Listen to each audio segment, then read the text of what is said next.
عباس ہی رضی اللہ تعالی عنہ فرماتے ہیں کہ ایک مرتبہ میرے دل میں شوق پیدا ہوا، اور یہ فرماتے ہیں کہ میری اس وقت عمر 8 یا 10 سال کے قریب تھی۔ میرے نوجوان بچے جو یہاں ذرا بیٹھے ہوئے ہیں، بزرگوں وہ تو ہمارے بزرگ ہیں، جوان بچوں سے عرض کر رہا ہوں، خود فرماتے ہیں کہ میری عمر اس وقت 8 یا 10 سال تھی۔ میں خالہ کی خدمت میں گیا اور کہا کہ خالہ میں یہاں پر رات اس لیے گزارنا چاہتا ہوں کہ میں اپنے پیارے نبی صلی اللہ علیہ وسلم کی رات کی عبادت کو دیکھ سکوں۔ ایسا شوق اور ولولہ تھا کہ میں اپنے پیارے محبوب کی رات کی عبادت کو دیکھوں۔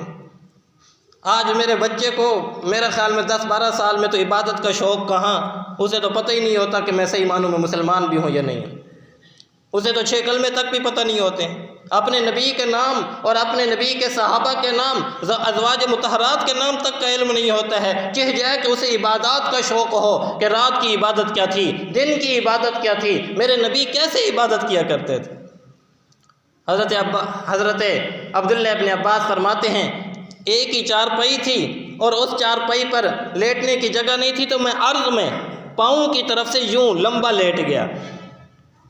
فرماتے نبی علیہ الصلوۃ والسلام تشریف لائے اور پہلے اپنی ازواج مطہرات زوجہ مطہرہ حضرت میمونہ کے ساتھ آپ نے تھوڑی دیر گفتگو فرمائی، ان سے حال احوال پوچھے، اور اس کے بعد آپ صلی اللہ علیہ وسلم سو گئے۔ سونے کے بعد جب تہجد کا صبح سحری کا وقت ہوا، آپ صلی اللہ علیہ وسلم بیدار ہوئے۔ فرماتے ہیں میں بھی نبی علیہ الصلوۃ والسلام کے ساتھ بیدار ہوا۔ آپ صلی اللہ علیہ وسلم نے تہجد کی نماز کی نیت باندھی، میں بھی آ کر دائیں طرف کھڑا ہو گیا۔ آپ صلی اللہ علیہ وسلم نے میرے کان کو پکڑا اور بائیں طرف کھڑا ہو گیا۔ آپ صلی اللہ علیہ وسلم نے میرے کان سے پکڑا اور پکڑ کر مجھے دائیں طرف کھڑا کیا، گویا سمجھا دیا کہ اگر ایک امام ہو اور مقتدی بھی ایک ہو تو اسے چاہیے کہ امام کے ساتھ دائیں طرف سے کھڑا ہو، نہ کہ اس کو چاہیے کہ بائیں طرف سے کھڑا ہو۔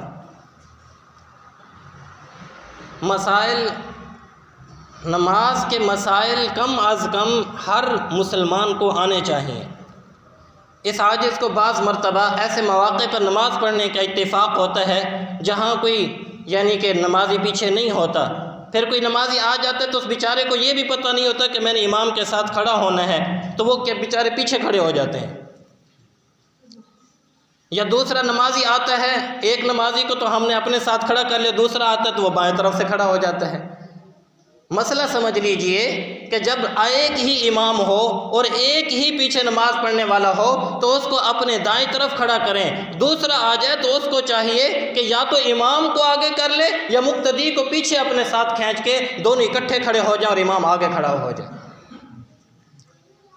تو حضرت عبداللہ ابن عباس رضی اللہ تعالی عنہ فرماتے ہیں کہ اس طرح میں نے نبی علیہ الصلوۃ والسلام کی رات کی نماز دیکھی۔ آپ صلی اللہ علیہ وسلم نے پہلے 2 رکعت ہلکی نماز پڑھی، اور تہجد پڑھنے کا طریقہ بھی یہی ہے کہ سب سے پہلے ہلکی 2 رکعت نماز پڑھی جائیں، جس کے اندر آیت الکرسی اور دوسری رکعت کے اندر سورہ بقرہ کی آخری آیات پڑھ لیں۔ اس کے بعد فرمایا کہ نبی علیہ الصلوۃ والسلام نے 2 لمبی رکعت، پھر 2 لمبی رکعت، پھر 2 لمبی رکعت، یعنی گویا کہ 6 رکعت، اور 2 رکعت پہلے کی 8 رکعت ہو گئیں۔ اس کے بعد نبی علیہ الصلوۃ والسلام نے 3 وتر ادا فرمائے۔